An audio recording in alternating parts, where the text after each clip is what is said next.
A collective sigh of relief followed by sounds of celebration are echoing across the region tonight. How's everybody doing? I'm Jay Elson, and this is Midco Motorsports. The uncertain future of Huset Speedway has had race fans on edge for the last few years, but those days are officially behind us. Minnesota businessman Tod Quiring, who also owns Jackson Motorplex, took care of that by finalizing a deal to purchase the facility earlier this week. Our conversation with the Huset Speedway savior is this week's A feature. All right, Tod, well, given the way the last few years had gone, a lot of people were genuinely concerned about the future of Huset Speedway. You know, there's so much history here, and people were worried that that was going to all go away at one way or another. So you're a big racing guy, obviously. Anyone who knows anything about you understands that. Is that the main reason you wanted to help step in and maybe save this place? You know, I think that was a big part of it. A lot of tradition here. I think most people know we own Jackson Motorplex. We renovated that in 2015, just like this was renovated. It's sat idle since then, and I've spent a lot of time at Huset Speedway, and great facility.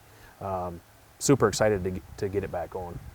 Now, anytime you're dealing with a deal this big, it takes some time. There's a lot of red tape to work through, obviously, and in this case, I think in some especially that was true. So what did it actually take to get this thing done? Actually, Chuck Brennan and I talked a few years ago. He gave me a very nice tour of the facility. Obviously, I'd been here, you know, several years ago, and he did some great remodeling on this. It's a great complex. Spent a lot of money on it, and yeah, it was actually, our deal was pretty simple. Once we came to the dollar amount, it was pretty seamless. We turned it over to our legal, and you know, honestly, Chuck and I didn't even verbally talk. It was email and text, and we both have great legal teams, and we used it. It was an asset purchase, so we used it as a real estate purchase. So it was actually everything on this property through our whole phase studies and due diligence looks really, really good. So he did an excellent job on foundations and everything. So we're excited about that. Oh, that's exciting to hear for sure. Well, I mean, a quick look around social media over the last couple of days, last couple of weeks has shown what the racing community thinks about you taking over this property, and there's a lot of excitement. But with that said, that same group, understandably, I think, is a little bit wounded with the way things had happened here over the last few years. So with that in mind, how do you intend to prove to them that you're in this for the long haul, you're committed to the process and this place? Well, first of all, I have a great team, you know, the management. Doug Johnson's our general manager. He's the forefront of everything. I'm the financial. I'm involved in it a great deal, but day to day, Doug does a great job along with our other team members also. Our plan is to move back to Sunday night and get this thing back to tradition. You know, the Rubin family did a great job through the years as I started coming over here, and we're going to get back to that. And we're also going to probably, I know we are, we're going to put in bigger specials. We're going to run larger specials. We have really good relationships with a lot of the sanctioning bodies, all the way from the sprint car world, the World of Outlaws, All-Stars, to the late model world. So we're very well connected there, and we're probably going to see us combining, you know, one big large event with here in Jackson, you know, in the same week. So we'll talk about that, you know, down the road, but that's pretty exciting that we can do that and work our schedules together with Jackson, and we work great with Knoxville Raceway.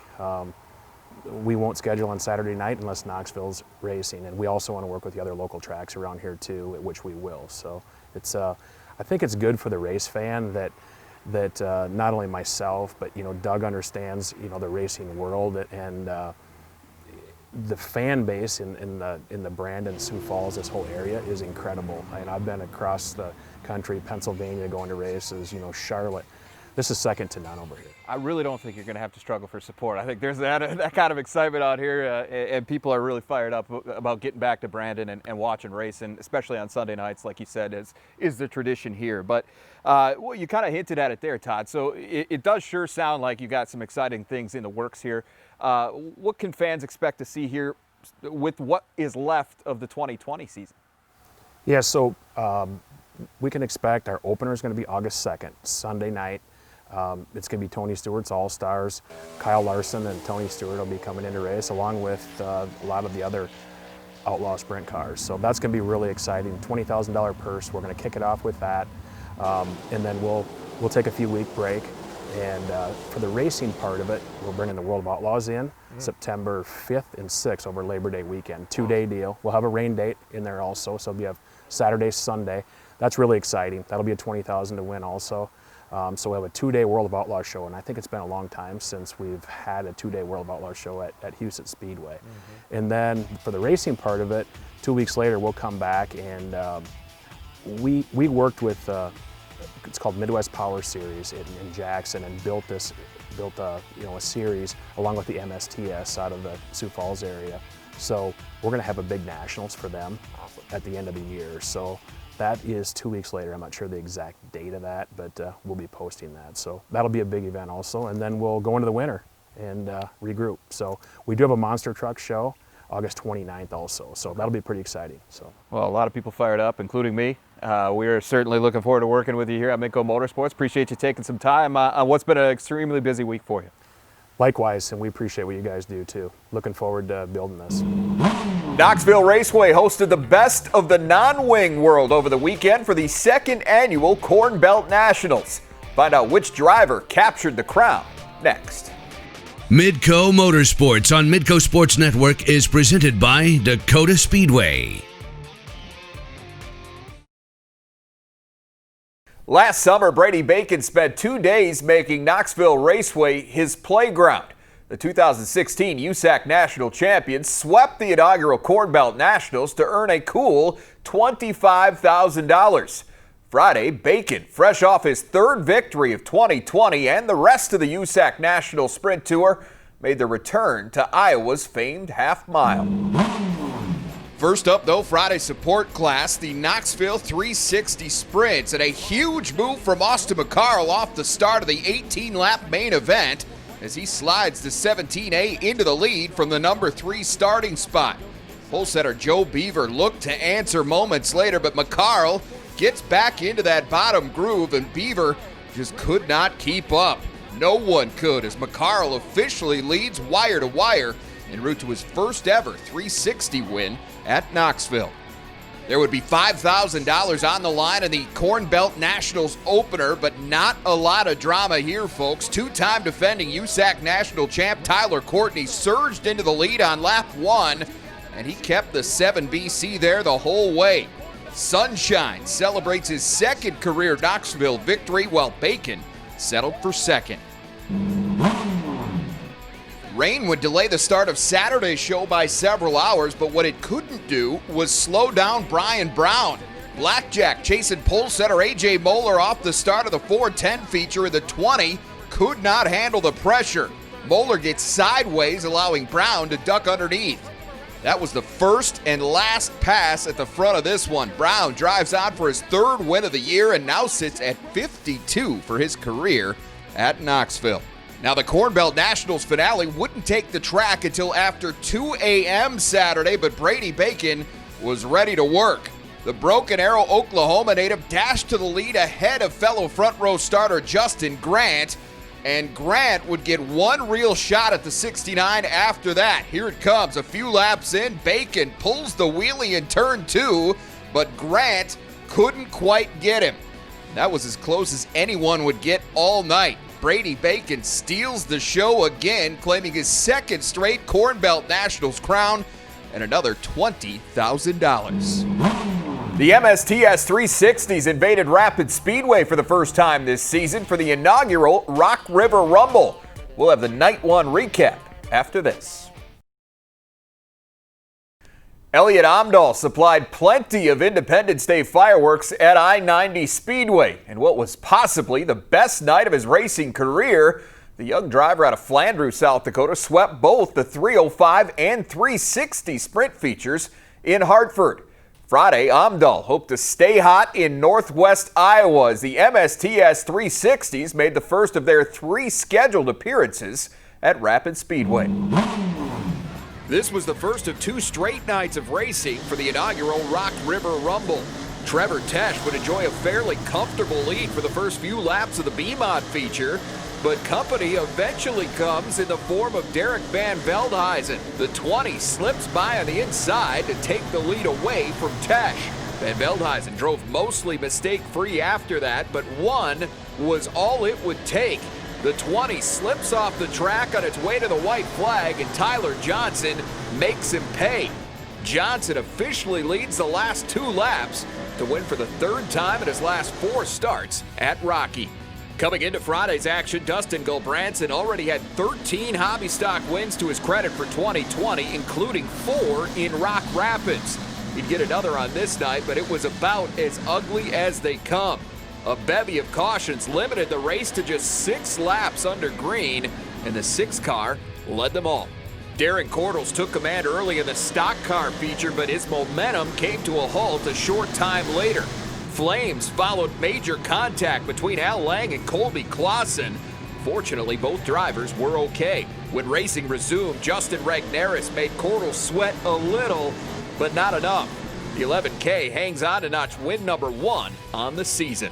Jack Dover's been the man to beat in the MSTS 360s all season, but only a couple of guys had managed to actually do it, and this was not one of those nights. Dover had the 53 dialed in at a whole new level Friday, lapping all the way up to the 3rd place car before a caution finally flew. That just delayed the inevitable, though, as Dover cruised to his 4th win in 6 starts. Coming up next, the rumble of Thursday Night Thunder was a little louder last week as the IMCA Modifieds chased a little extra coin at Norman County. Stay tuned. As modified drivers from all across the country got set to embark on the 6-day grind that is the annual Dakota Classic Mod Tour, Norman County Raceway provided one final pre-tour tune-up for some of them. That came last Thursday night in the form of the Dakota Cat Mod Shootout. The event certainly drew a crowd on what was a beautiful night for racing in Ada. Those folks would see some serious competition for the lead in the early part of the Sport Mods feature. The E6 of Ryan Verrilrud slides a little high in turns 1 and 2, allowing number 5 starter Aaron Wetterlin to take over the lead. But Luke Johnson was lurking. After starting 8th, he drives the 8J into the 3 spot off the restart, and he would not stop there.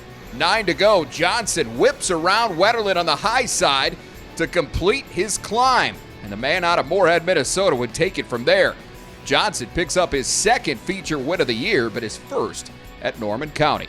Ashton Speaker showed the way early in the INEX Legends, but a lot of big guns to try and hold off in this one, and they were all making a run early. 1 lap in, 4-starter Brody Karlsrud emerges from the pack with the lead. He would stay out front for the next 5 circuits until the 72 of Ty Wilkie edges past him as they head down the backstretch. Those two would keep battling the rest of the way, but Wilkie would not relinquish the point. He rolls to his 2nd win of the year in Ada, giving him 11 total trips to victory lane this season. One guy that had never been there was Ada-based stock car driver Calvin Kesselberg, but luck would finally swing his direction on Thursday.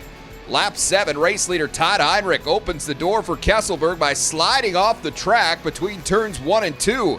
That gave the 11 the lead, but he'd have to work to keep it. The veteran Rick Schultz stayed hot on his heels for the duration, but the hometown kid finally gets his due. After 6 years of racing, Calvin Kesselberg notches his 1st career win.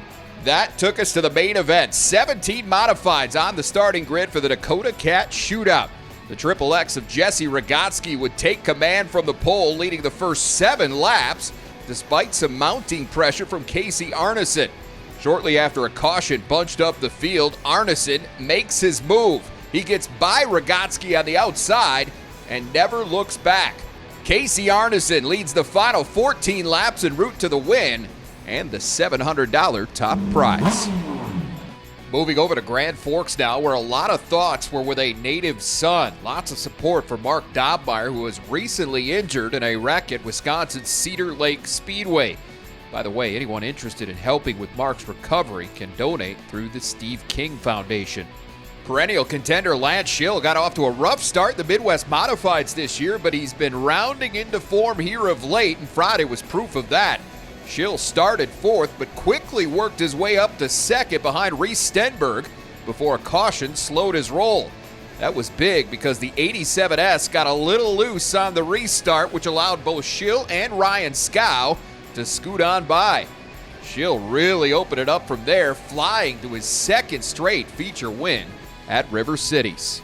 3 drivers accounted for the first 5 NOSA wins at RCS this season, and 2 of them started on the front row Friday. Jade Hastings looked like he was shot out of a cannon early on as he built a big lead over Austin Pierce. But he'd have to hit the brakes on lap 7 as Brendan Wilde spins in turn 4 to bring out the caution.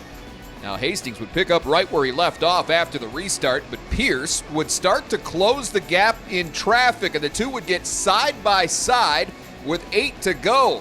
And it's Hastings that flinches first. That little bobble was all the NOSA points leader would need. Austin Pierce parks it in victory lane for the 4th time this season, and then offers a pretty special gesture. It was a nice top side track, and that's where Dom would have been running.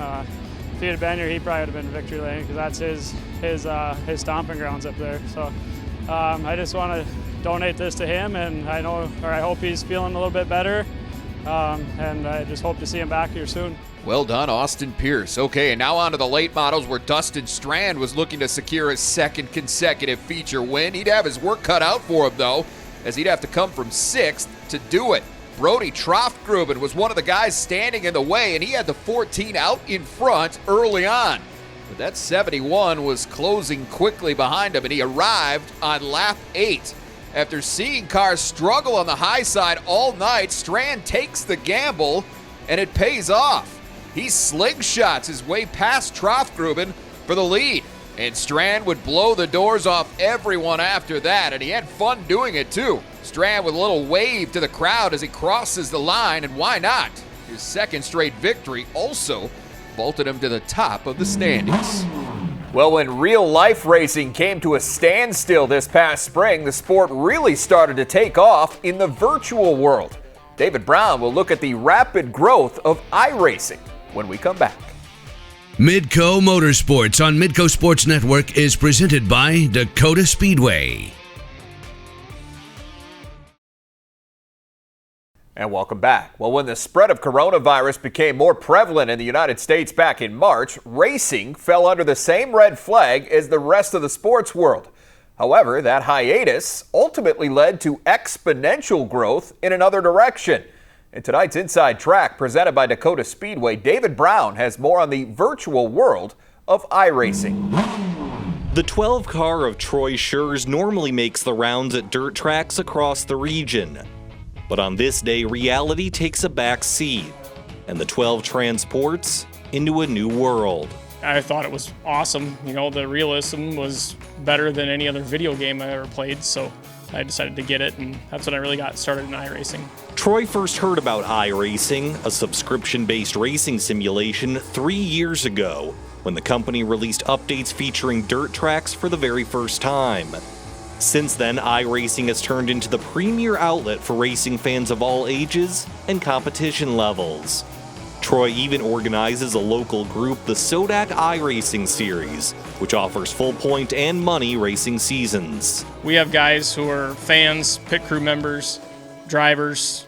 You know, everybody is active in the local racing world. It was really cool to kind of be racing and talking with somebody who you've seen out on the track. Tanner Koster has raced B-mods in the past, but mainly sticks to the virtual world now. And after multiple wins over a 10-week season that took place this summer, Koster won the SoDak iRacing Points Championship in late June. Those last 10 to 15 laps, my heart starts pumping just like it was when I was leading a real race. You know, you're into it, you're wanting to win just as bad as you really would be in a car. And it's that realism that makes iRacing different than just your run-of-the-mill video game.